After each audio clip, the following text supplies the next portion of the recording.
Okay, so incidentally, if you are skating about, starting off, getting your bearings, don't really know what you're doing, anything on the ground, use it as a marker. Try and get your circles right around that. That will improve your steering and your balance, believe it or not. You're heading for a target, you're following a line. Get inside the line, outside the line, on the line, whatever. And these I find particularly useful as well. See the boat shape? You follow that line. Again, put your boot on it, inside, outside, where you want. That'll give you a guideline to follow, and that will build confidence and progress your skating.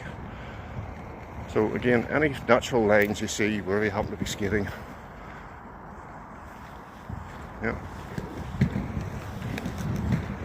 or even if you wanted,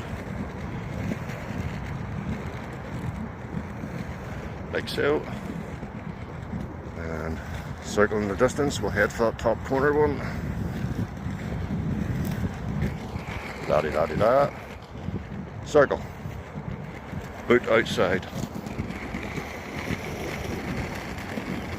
Circle complete. Boot inside. Circle complete. Now you do that enough, your steering will improve naturally and your game will get better. It will. It's a good thing to use. Yeah.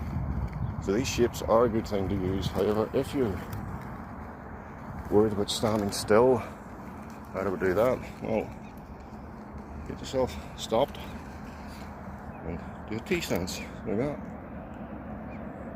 You're going nowhere. Forwards, backwards, up, down, left, right, you're going nowhere. This is technically a workout video and I forgot the most important thing.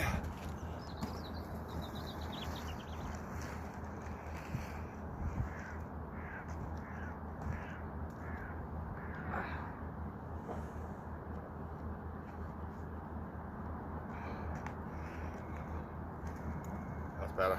It's officially a workout video now.